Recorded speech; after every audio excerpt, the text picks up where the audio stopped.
नमस्कार, mid cap मंच में आप सभी का स्वागत है। मैं हूं हर्षिता सावंत। शुरुआत करते हैं इस वक्त की हेडलाइंस के साथ। बजट के एक दिन पहले बाजार में निचले स्तरों से दिखी रिकवरी। निफ्टी अब 13,800 पर टिका। निफ्टी बैंक में 200 अंकों की दिखी तेजी। HDFC bank, Reliance, ICICI bank से मिल रहा है सहारा। राष्ट्रपति के अभिभाषण से आज शुरू होगा संसद का बजट सत्र। आज ही संसद में पेश किया जाएगा मौजूदा वित्त वर्ष की आर्थिक समीक्षा। FY22 में 11% जीडीपी ग्रोथ का अनुमान संभव। सीएनबीसी आवाज पर इकोनॉमिक सर्वे की सबसे बड़ी कवरेज आप देखिए।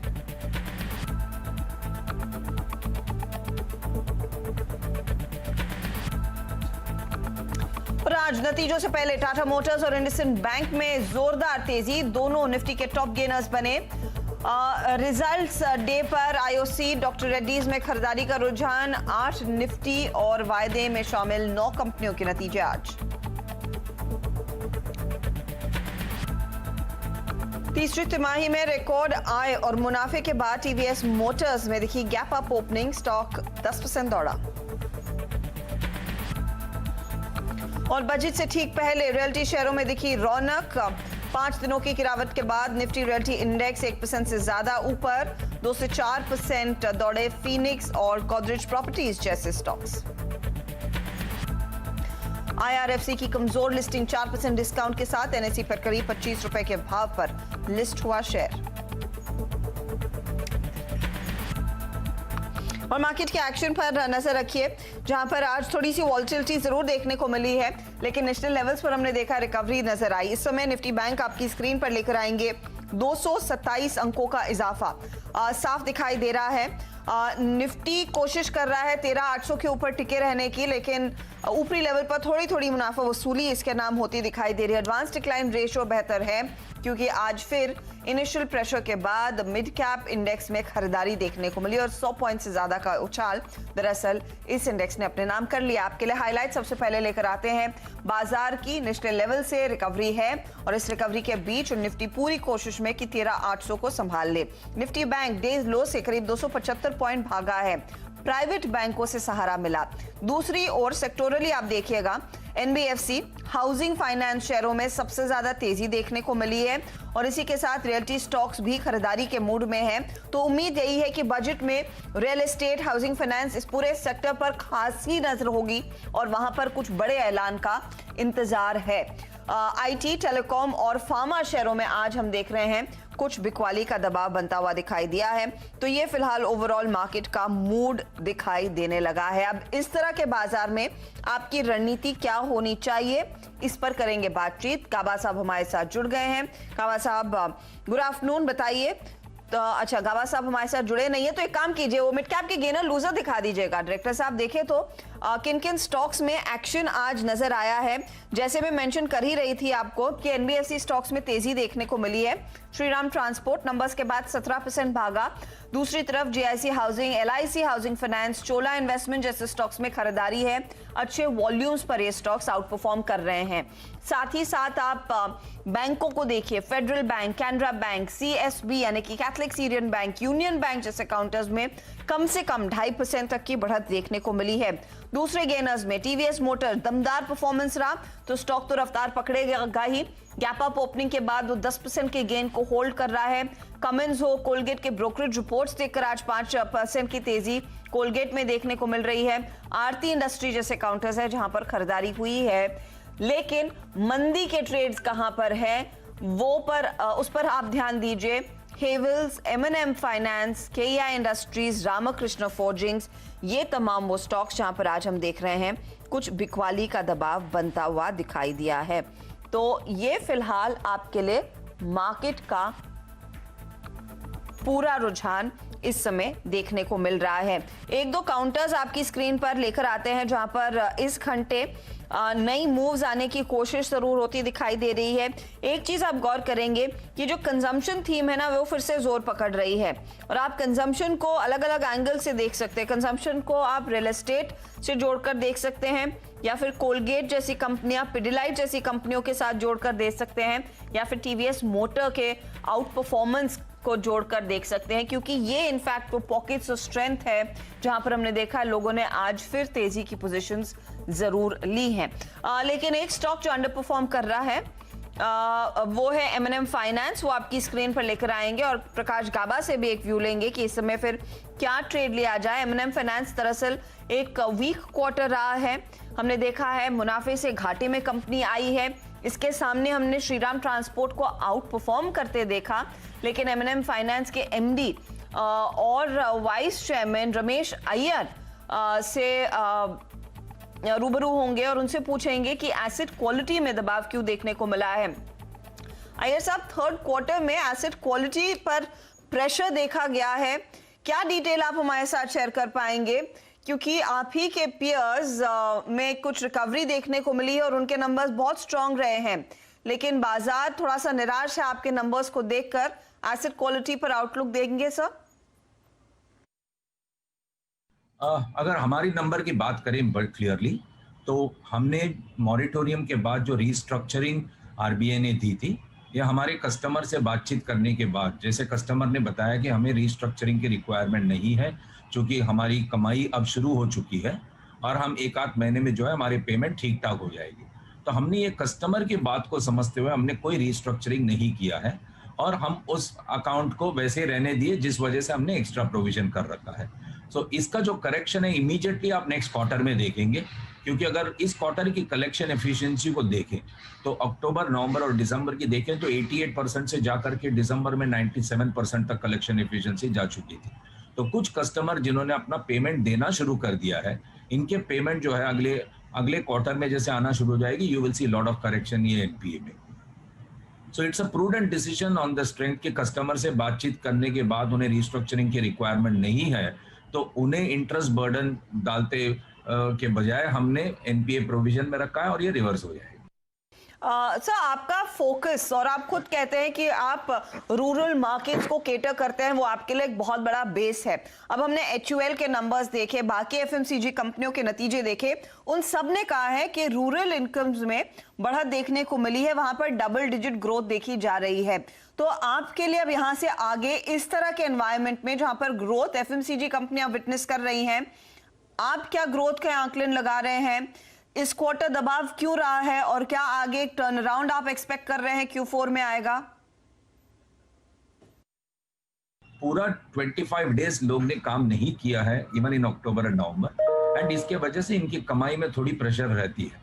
दूसरा ये कि क्रॉप के जो मनी है ये हमेशा नवंबर दिसंबर से लेकर के फरवरी के बीच में पैसे आते हैं, तो कुछ शिफ्ट तो वैसे हो जाते हैं, जैसे क्रॉप के अभी यील्ड्स तो आ गए, अभी जैसे खरीदारी होगी और उसके पैसे आएंगे विच विल कम इन जनवरी फरवरी, क्योंकि हमारे पास काफी ट्रैक्टर के लोन्स भी है। तो इसे ओवरऑल बेसिस में देखना चाहिए और rural sentiments are extremely buoyant and positive. अगर आप हमारी क्वार्टर ऑन क्वार्टर या मंथ ऑन मंथ डिसबर्समेंट की ग्रोथ देखें तो demand is very high. So these are very temporary phenomena है जो कस्टमर इस महीने के बदले अगले महीने अपने पेमेंट देंगे, तो इतना तो हमको उनके साथ पार्टनरशिप करके चलना चाहिए और ना कि एक प्रेशर में आकर के उन्हें रिस्ट्रक्चर कर लो, फिर उनको एक साल के इंटरेस्ट के बर्डन डाल दो उनमें, वो करना कोई मतलब नहीं बनता है। तो we have taken a conscious decision और we are very very confident कि ये शिफ्ट जो है इस क्वार्टर से अगले क्वार्टर को हुआ है, तो अगले क्वार्टर में यू विल सी के सब्सटैंशियली लोअर प्रोविजन। ओके, तो नेक्स्ट क्वार्टर से ज्यादा उम्मीदें हैं, इसी पर नजरें होंगी सभी की। बहुत बहुत शुक्रिया रमेश अय्यर हमारे लिए समय निकालने के लिए। स्टॉक आज देखिए बाकी NBFCs की तुलना में अंडर परफॉर्म कर रहा है, लेकिन मैनेजमेंट होपफुल है कि Q4 बेहतर साबित होगा। चलिए गाबा साहब को जोड़ लेते हैं। गाबा साहब, M&M फाइनेंशियल कमजोरी है, 5% नीचे, कितनी और गिरावट आपको स्क्रीन पर दिख रही आ सकती है? आज देखिए डे लो 150.49 का था, क्या उसे दोबारा टेस्ट कर सकता है स्टॉक? टेस्ट कर सकता है, गुड आफ्टरनून टू यू, लेकिन जो गैप डाउन खुला है उसके बाद जो विक बना हुआ है नीचे, उसके हिसाब से लगता है कि डिफिकल्ट है, लेकिन लगता है कि 160 तक जा सकता है, लेकिन 150 पॉसिबल है टेस्ट करना, क्योंकि वीकनेस है, इतना तो क्लियर है, स्ट्रेंथ नहीं है, लेकिन ज्यादा वीकनेस नजर नहीं आती। तो इस समय अगर किसी की शॉर्ट की पोजीशन है वो कवर करनी चाहिए या बने रहे? कवर कर सकते हैं, क्योंकि 150 जो एक लेवल है, एक साइकोलॉजिकली बहुत ही स्ट्रॉन्ग सपोर्ट जोन है। 150 ब्रेक हो जाता तो वो अब नहीं, लेकिन 2-4 दिन के बाद शॉर्ट कर सकते हैं, लेकिन फिलहाल कवर करनी चाहिए क्योंकि स्ट्रेच हो गया है डाउन साइड। ओके, काफी टूट चुका है, और टूटने की गुंजाइश कम ही दिख रही है। अगला धक्का जब आएगा तभी शॉर्ट पोजीशन ली जाए। इस समय कवर करके चलिए और देखिए नेशनल लेवल से कवरिंग भी हो रही है शॉर्ट्स की। माइंड ट्री इस घंटे लेकिन फिसल रहा है, 1635 के लेवल्स आ गए हैं। गाबा साहब, माइंड ट्री फटाफट व्यू दीजिए, क्या राय बन रही है?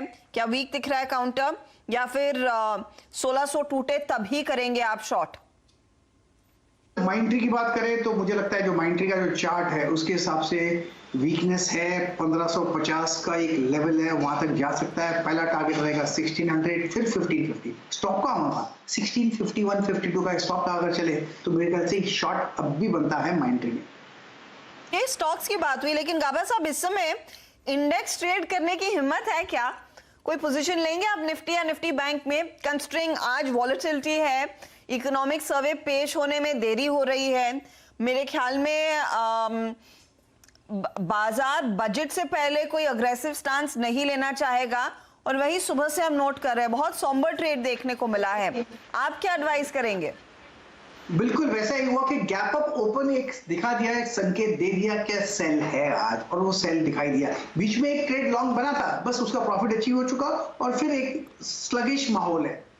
खरीदना है तो मंडे के बाद मैं वो लेवल दे देता हूं 13,850। जब तक ये क्रॉस नहीं करता तब तक खरीदना नहीं चाहिए। ये पहला संकेत देगा, first line of strength, first line of defence कह सकते हैं।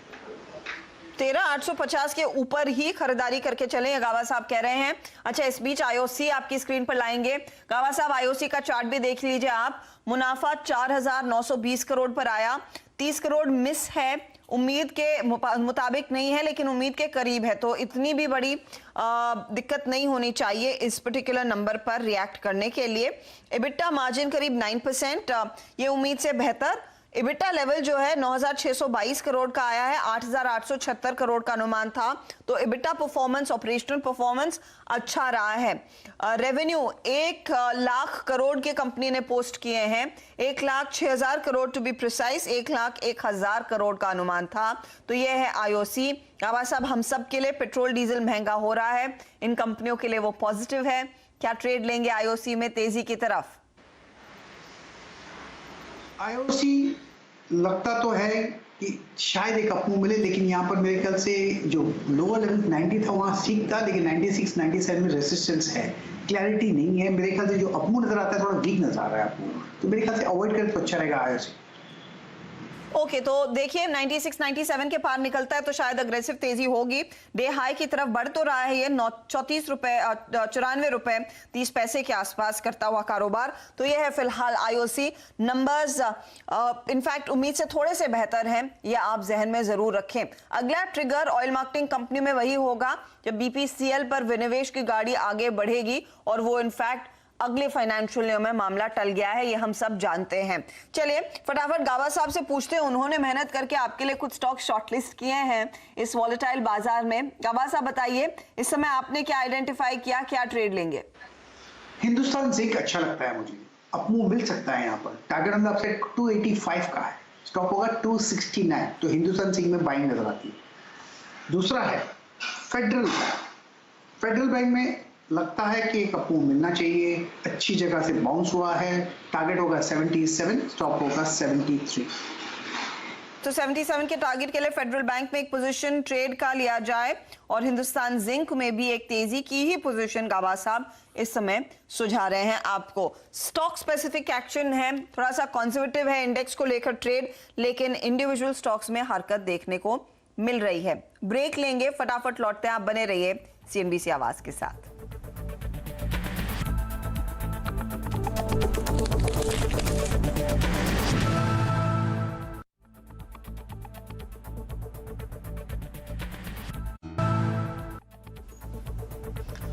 आप देख रहे हैं मिड कैप मंत्र सीएनबीसी आवाज पर। मनप्पुरम फाइनेंस भी आपकी स्क्रीन पर इस समय आप देख रहे हैं फ्लैश होता हुआ। मुनाफे का आंकड़ा आ चुका है 480 करोड़, 435 करोड़ के मुनाफे का इंतजार था, तो उम्मीद से बेहतर ये आंकड़ा। और स्टॉक आप देखिए, बाकी एनबीएफसी स्टॉक्स के साथ यहाँ पर भी आउट परफॉर्मेंस है, करीब 1 सवा 1% तक की वृद्धि देखने को मिल रही है शेयर में। 410 करोड़ से बढ़कर 480 करोड़ पर मुनाफा आया। कंसोलिडेटेड आय में भी आप देखेंगे तो बेहतर ही नजर आ रही है। यहां पर भी उम्मीद से बेहतर ही परफॉर्मेंस कंपनी ने किया है। पोस्ट करीब रेवेन्यू में 14.5% तक का इजाफा, 1436 करोड़ से बढ़कर ये 1600 करोड़ के ऊपर 1640 करोड़ के आसपास नजर आया है आंकड़ा। तो ये है फिलहाल आपके लिए स्थिति। लेकिन परसिस्टेंट सिस्टम्स के सीएफओ सुनील सप्रे हमारे साथ जुड़ रहे हैं और ये तिमाही दरअसल कंपनी के लिए अच्छी साबित हुई है। इन्हीं नंबर्स पर फोकस करते हैं जहां पर हमने देखा है 7.5% तक की वृद्धि डॉलर रेवेन्यू में देखी गई क्वार्टर ऑन क्वार्टर बेसिस पर, और ये उम्मीद से बेहतर है। मार्जिन्स में करीब 60 बेसिस पॉइंट का इजाफा है और जो प्रॉफिट्स हैं वो क्वार्टर ऑन क्वार्टर 18% बढ़े हैं। आईपी सीजनैलिटी के चलते मैं एक रिपोर्ट पढ़ रही थी, उसका फायदा देखने को मिला आपकी डॉलर रेवेन्यू में। डिटेल सप्रे जी अगर आप हमारे साथ शेयर कर सकें। जी, गुड आफ्टरनून। ये quarter as you said it has been a very strong quarter for revenue growth, 7.4% and 12.9% on YOY basis. और जो दो चीजें हैं इसमें, जो रेवेन्यू डील मोमेंटम हमारा रहा है लास्ट 2-3 क्वार्टर्स में। आप सप्रे साहब माफ कीजिएगा, मैं आपको टोक रही हूं यहाँ पर। दरअसल इकोनॉमिक सर्वे कुछ ही क्षणों पहले, कुछ ही सेकंड्स पहले जब मैं आपसे दूसरा सवाल पूछ रही थी, पेश हो चुका है लोकसभा में। आर्थिक सर्वे पेश किया गया है कि ये वित्त वर्ष कोविड की महामारी के बीच जूझते हुए तमाम सरकारी जो तंत्र इस्तेमाल किए गए थे इकोनॉमी में फिर से नई जान डालने के लिए, सपोर्ट करने के लिए, उसका एक आकलन सामने निकल कर आएगा और एक आउटलुक भी हम देखेंगे सरकार की ओर से पेश होगा। तो वित्त मंत्री निर्मला सीतारमण ने कुछ ही क्षणों पहले वो इकोनॉमिक सर्वे टेबल कर दिया है लोकसभा में। लक्ष्मण रॉय के पास चलते हैं, हमारे इकोनॉमिक पॉलिसी एडिटर, उनके हाथ थोड़ी सी जानकारी लगना शुरू हो चुकी होगी। लक्ष्मण, उम्मीद यही है कि कोविड के हिट से हम उभरेंगे और अगले साल यानी कि वित्त वर्ष 2022 का आउटलुक और मजबूत होने के आसार हैं। आप क्या पकड़ रहे हैं, क्या डिटेल्स आपके हाथ लगे हैं?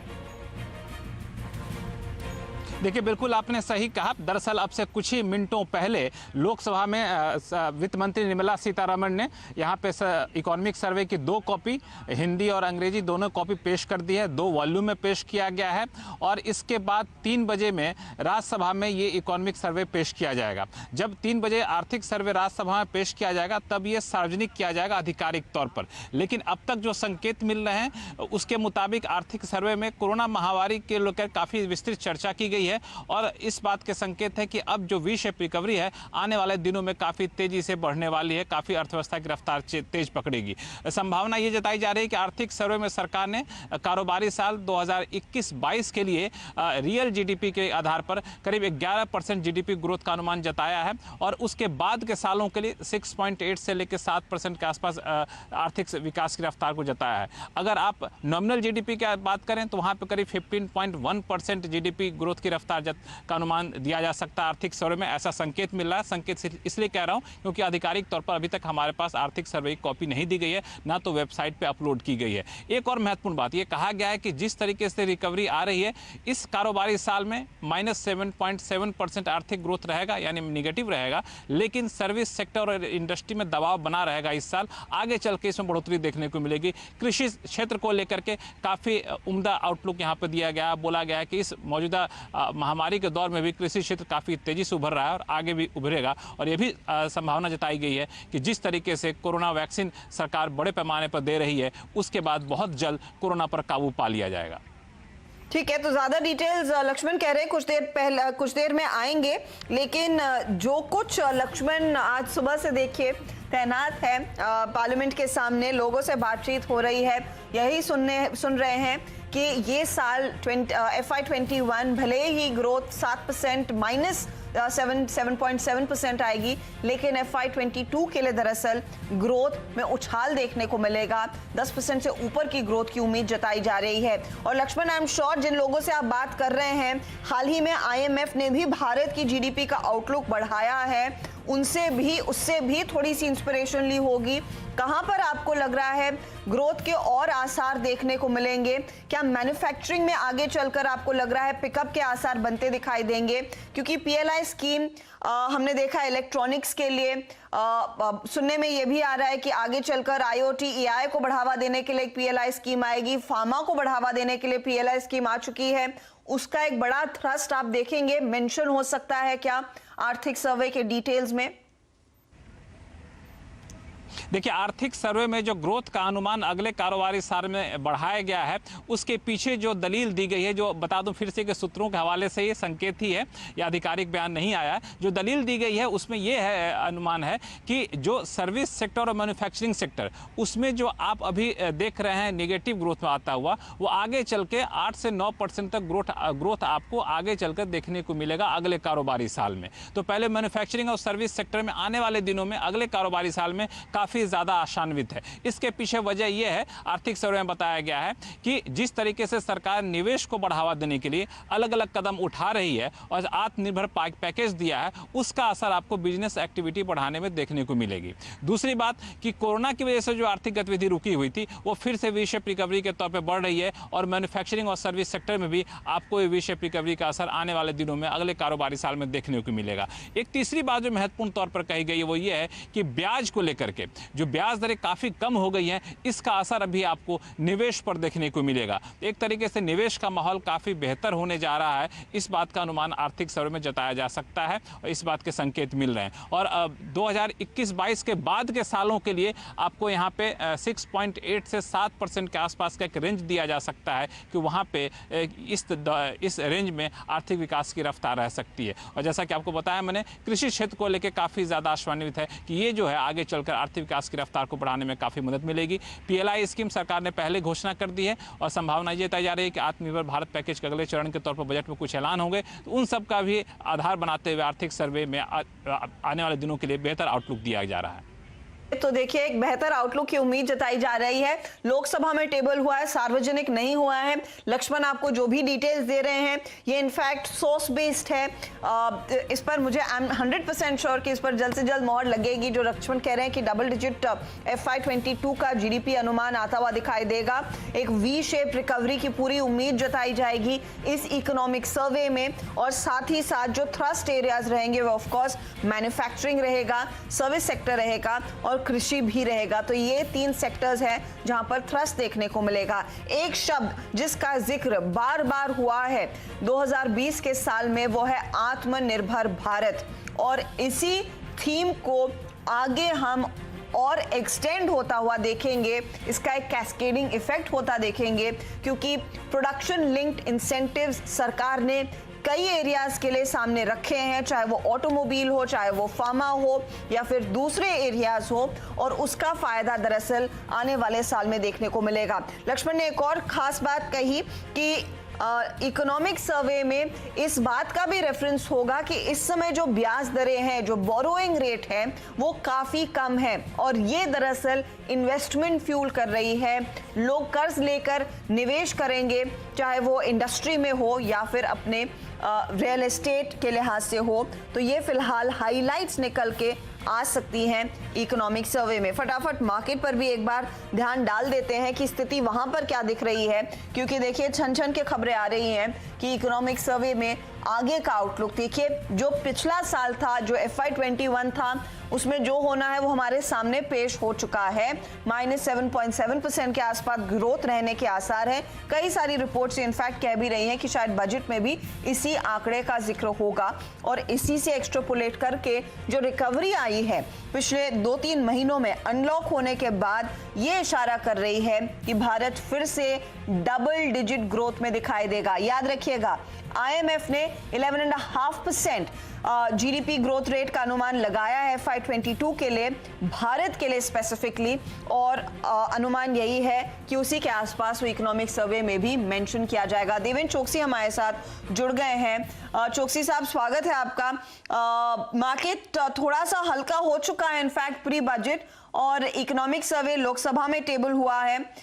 जैसे लक्ष्मण कह रहे हैं, source based V shape recovery देखने को मिलेगी। ग्रोथ को लेकर कॉन्फिडेंट है सरकार, 11% प्लस ग्रोथ रेट देखी जाएगी और नॉमिनल जीडीपी ग्रोथ अनुमान 15.4% पर तय है। ये आंकड़े बाजार पहले से ही पचा चुका है, लेकिन पॉजिटिव है ना मार्केट के लिए? आई थिंक जब भी नेगेटिव न्यूज ऑलरेडी डिस्काउंट हो चुके हैं तो मार्केट के लिए उसका कोई ज्यादा फर्क नहीं पड़ता है।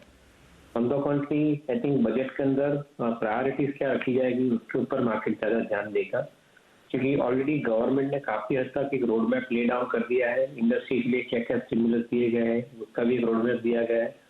ऑलरेडी रोड मैप दिया गया है कि इंफ्रास्ट्रक्चर सेगमेंट के लिए क्या हिसाब से गवर्नमेंट पैसा खर्चा करेगी अलग अलग जगह, तो उसका भी रोड मैप क्लियर है। तो मार्केट अभी ज्यादातर ध्यान प्रायोरिटी के ऊपर देगी। जैसे सेक्टोरल इम्पैक्ट है इसके अंदर, suppose if the bad bank related I think regulation comes in तो एक अच्छा आउटकम रहेगा। दूसरा मेरा ऐसा मानना है कि डायरेक्ट टैक्स और इनडायरेक्ट टैक्स के अंदर जब कोई ज्यादा बदलाव नहीं होने वाला है, बट एक मेरा ऐसा मानना है कि शायद ये समय के अंदर on exceptional situation basis banking transaction tax आ सकता है और banking transaction tax I think may be allowed to be offsetted against I think the direct और इनडायरेक्ट टैक्सेस, तो एक पॉसिबिलिटी हो सकती है। So from that perspective, I think we should be seeing a new entry of tax into the economy in coming period. Deven, in fact आपको हम कुछ देर में फिर से जोड़ेंगे। ये इनिशियल रिएक्शन आपसे लिया है, मार्केट भी देखिए स्टेबल है। निफ्टी बैंक आधे % से ऊपर की चाल अपनी मजबूत करने में लगा हुआ है। निफ्टी 13,800 के आसपास मंडराता हुआ। कुछ और फाइन प्रिंट आपके लिए लेकर आएंगे जरूर। इस समय वित्त मंत्री ने लोकसभा में इकोनॉमिक सर्वे पेश कर दिया है, इसे आगे सार्वजनिक किया जाएगा और उसी पर हमारी नजरें बनी रहेंगी। एक काम करते लेंगे एक छोटा सा ब्रेक, मार्केट के एक्शन पर भी हमारी नजरें बनी रहेंगी।